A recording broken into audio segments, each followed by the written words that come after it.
Saccharomyces cerevisiae.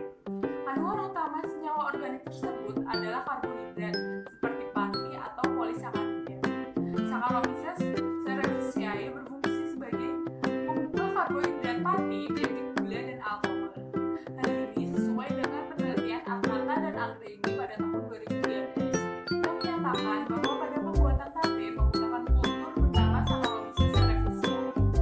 Sebelum fermentasi, diperlukan proses hidrolisis pati pada singkong. Proses fermentasi ini sendiri yaitu jaringan tumbuhan menjadi sasaran aksi mikroba dan enzim untuk memberikan perubahan secara biokimia.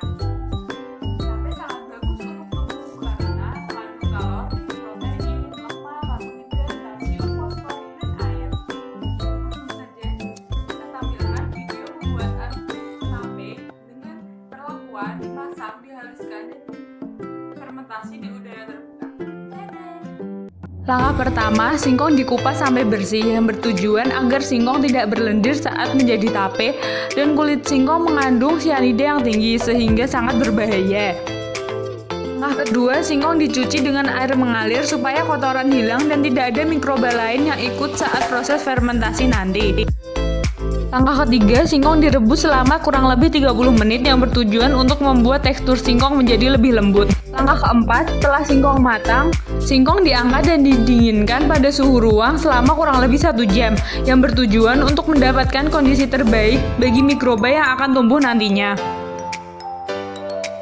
Kelima, setelah singkong dingin, singkong dihaluskan menggunakan parut atau blender yang berfungsi untuk memudahkan saat peragian. Singkong yang sudah dihaluskan dibagi menjadi 3 sampel, yang masing-masing sampel berisi 100 gram singkong. Selanjutnya yaitu proses peragian pada singkong menggunakan ragi tape. Ragi tape adalah kultur starter kering yang dibuat dari campuran tepung beras, rempah-rempah, air, dan jus tebu. Hal ini sesuai dengan penelitian Muhyiddin pada tahun 2011 yang menyatakan bahwa ragi adalah suatu inokulum atau starter untuk melakukan suatu fermentasi produk.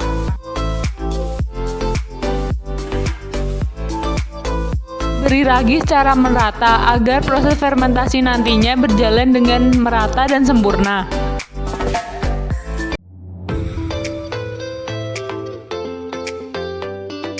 Selanjutnya, singkong yang sudah diberi ragi dimasukkan plastik. Plastik berfungsi sebagai tempat fermentasi. Langkah selanjutnya, singkong disimpan pada suhu sekitar 20-35 derajat Celcius selama 3 hari. Mekanisme fermentasi tape diawali dari pati yang terdapat dalam singkong dihidrolisis menjadi glukosa pada saat proses perebusan singkong. Reaksinya dapat dituliskan seperti itu. Proses fermentasi terjadi ketika gula menjadi alkohol. Reaksi dalam fermentasi diawali dengan mikroba yang memakan kandungan pati sederhana yang dihasilkan oleh aktivitas enzim amilase yang terkandung dalam singkong. Bekerja secara optimum dalam menghidrolisis pati menjadi komponen yang lebih sederhana, sehingga singkong menjadi lunak karena kandungan patinya menurun. Pada ragi terdapat enzim yang berperan dalam memecah glukosa menjadi alkohol dan CO2, yaitu enzim zimase yang dihasilkan oleh Saccharomyces cerevisiae. Proses ini terus berlangsung dan akan terhenti jika kadar etanol sudah meningkat sampai tidak dapat diterima lagi oleh sel-sel mikroba. Proses fermentasi pada pembuatan tape memberikan perubahan warna, aroma, tekstur, dan rasa. Hasil dari tape hari pertama yaitu warnanya putih kekuningan, teksturnya lembek, aromanya seperti tape tapi tidak berbau alkohol, rasanya hambar. Hal ini karena waktu fermentasi tape yang masih pendek. Fermentasi secara terbuka membuat tekstur tape menjadi lebih lunak karena O2 berlebihan akan membuat sel mikroba melakukan respirasi secara aerobik. Dalam keadaan ini, enzim pada mikroba dapat memecah senyawa gula dan akan dihasilkan karbon dioksida dan air sehingga teksturnya cepat lembek. Hasil dari tape hari kedua yaitu warnanya kuning muda, teksturnya lembek, aromanya seperti tape dengan alkohol, rasanya manis dan asam. Pada pengamatan 48 jam terdapat rasa manis karena kadar gula yang dihasilkan pada tape singkong berasal dari dekstrin akibat proses fermentasi yang berlangsung. Mikroba akan memecah pati menjadi komponen gula sederhana, sehingga kadar pati semakin lama semakin menurun. Selain itu, juga aktivitas enzim amilase yang terkandung dalam singkong akan bekerja secara optimum dalam menghidrolisis pati menjadi komponen yang lebih sederhana. Rasa manis pada tape terjadi karena perubahan karbohidrat menjadi glukosa sebagai karbohidrat yang lebih sederhana. Sedangkan rasa asam karena dalam proses fermentasi terbentuk asam, sehingga semakin lama proses pemeraman maka akan terjadi peningkatan kadar alkohol dan total asam.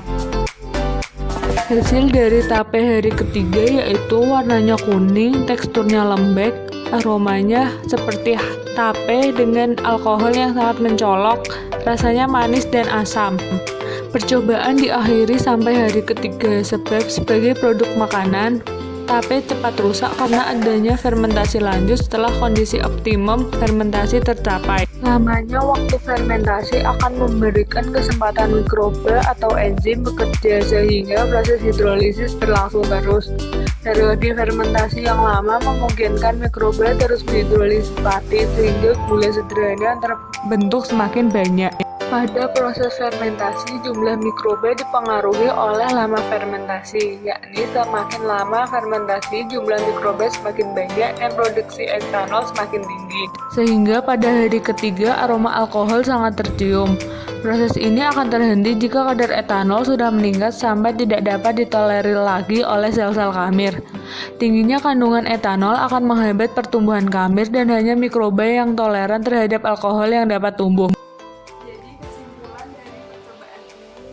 Mendapat tape dengan hasil terbaik, tetapi spek rasa yang kurang karena difermentasi di udara terbuka, sehingga perlakuan terbaik ada pada perlakuan hidden, yaitu dengan dimasak, dihaluskan, dan difermentasi di ruang tertutup, dengan memiliki aspek rasa yang sangat manis dibanding dengan perlakuan ini atau perlakuan lain.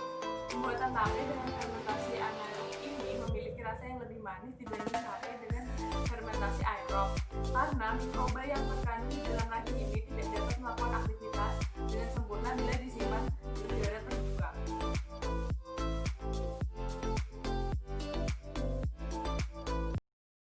Sekian video pemaparan saya, semoga bermanfaat. Dadah!